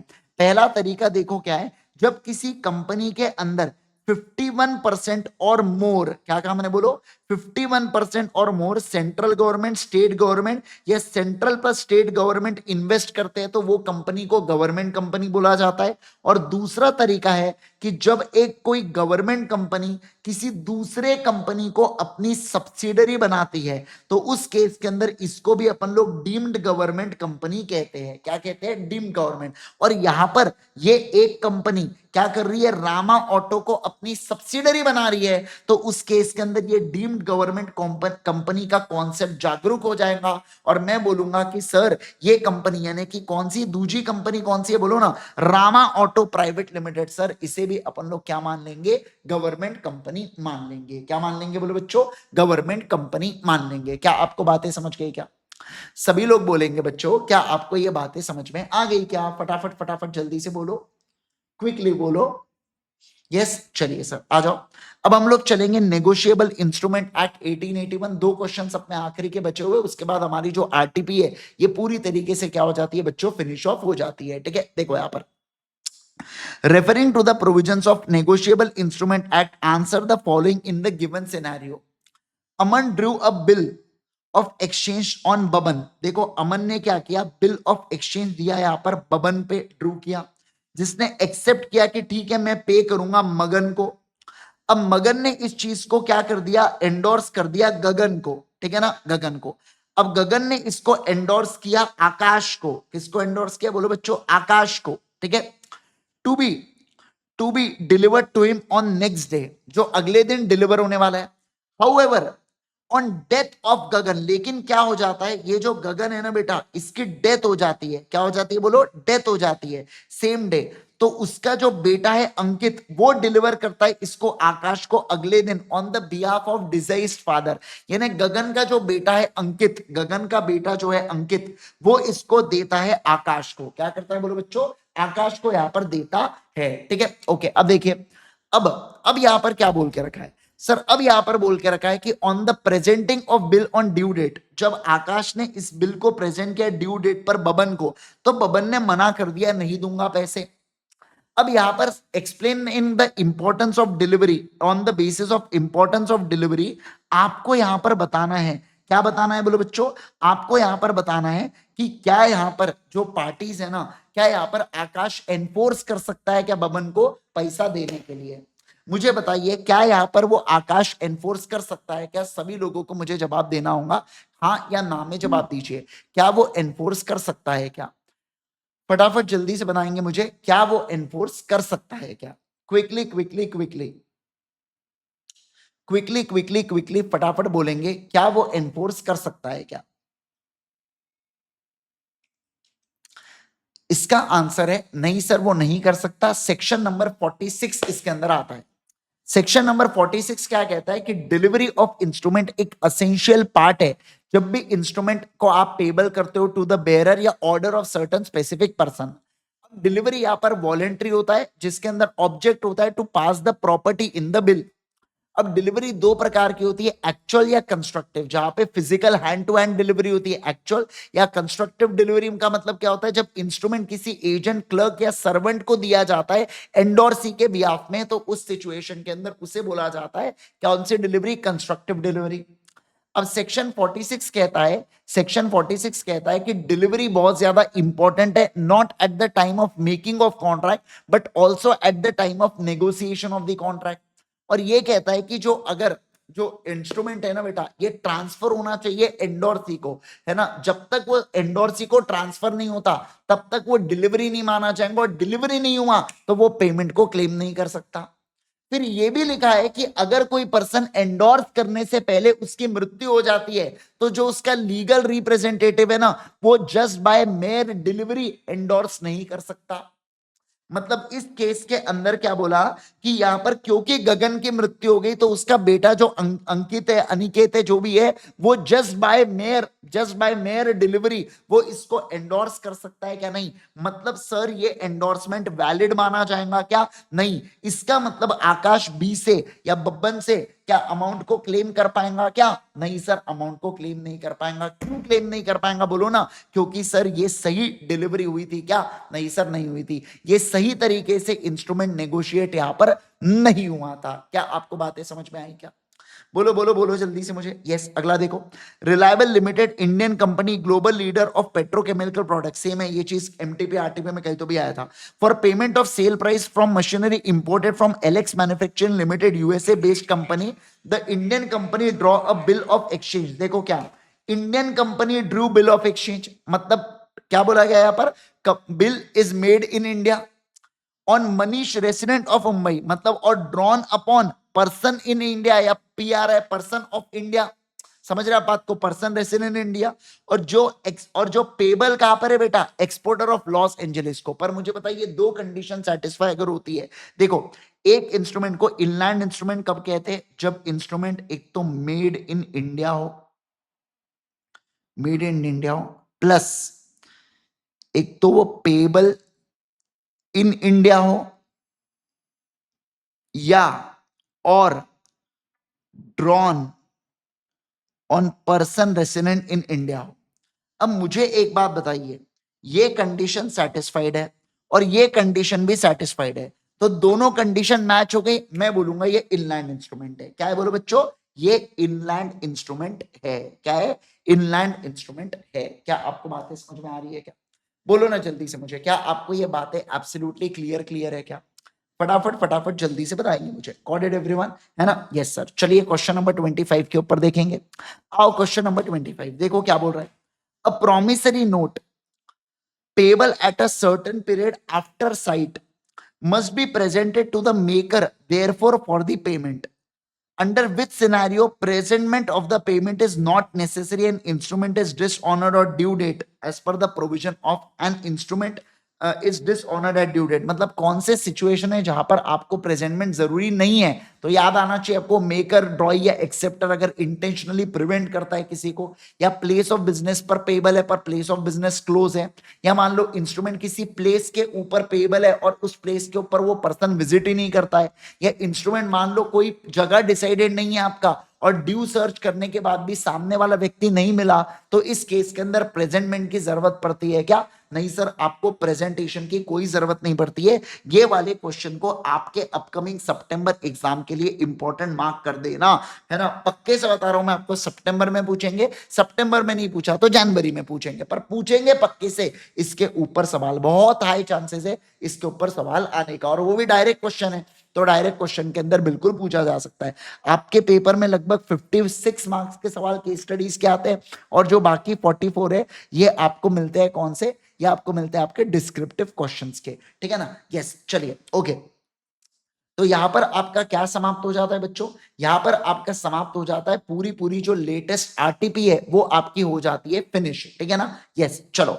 तो यहां पर अपना सर पूरा बढ़िया से आरटीपी सितंबर 25 का सेशन होता है समाप्त. जाने से पहले इतना कहूंगा, अगर आप इस चैनल के ऊपर नए तो जरूर से सब्सक्राइब कर लेना. अगर आपने हमारा टेलीग्राम चैनल ज्वाइन नहीं किया है सीए इंद्रेश गांधी, तो जरूर से उस टेलीग्राम चैनल को भी ज्वाइन कर लीजिएगा. वहां पर सारी अपडेट्स, रिविजन्स और जितने भी सेशंस वगैरह होते हैं, पीडीएफ्स होती है, वो वहां पर शेयर किए जाते हैं. अभी हमारे फ्री 2 सेशंस चल रहे हैं. पहला अभी हमारा चल रहा है कौन सा?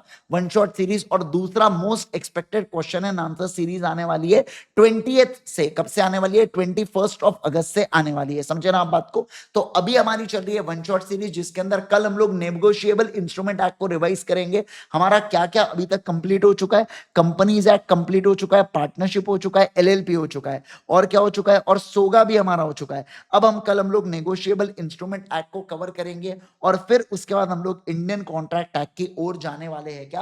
बिल्कुल बिल्कुल यहां पर जाने वाले हैं. समझे क्या बात को? तो आरटीपी मेरे हिसाब से काफी इजी थी. अगर आप देखोगे बस इंडियन कॉन्ट्रैक्ट एक्ट के 2-4 क्वेश्चंस अलग थे, बाकी सारे क्वेश्चंस इनके देखे देखे हुए थे. सर कोई बच्चा अगर हमारी चार्ट बुक को मान लो बाय करना चाहता है, या हमारी क्वेश्चन बैंक को परचेज करना चाहता है, तो वो IG sir.in के ऊपर जा सकता है. जैसे ही आप IG sir.in के ऊपर जाओगे तो यहाँ पर चार्ट बुक और क्वेश्चन बैंक दोनों अवेलेबल है. आप यहाँ पर देख सकते हो, सुपर चार्ट बुक भी अवेलेबल है और ब्रह्मास्त्र क्वेश्चन बैंक भी अवेलेबल है. हार्ड कॉपी, सॉफ्ट कॉपी में. सॉफ्ट कॉपी आपको ऐप के ऊपर मिल जाती है बच्चों. सीए इंद्रेश गांधी ऐप का नाम है. इसके अलावा अगर आपको हमारे लेक्चर्स लेना है तो आप यहाँ पर जा सकते हैं, यहाँ पर ultimatec.com के ऊपर. और जैसे ही आप ultimatec.com के ऊपर जाएंगे तो सीए फाउंडेशन और सीए इंटर के आप यहाँ पर लॉ के क्लासेस को ले सकते हैं. फास्ट ट्रैक बैचेस और यहाँ पर रेगुलर कोर्सेज दोनों अवेलेबल है ultimatec.com के ऊपर.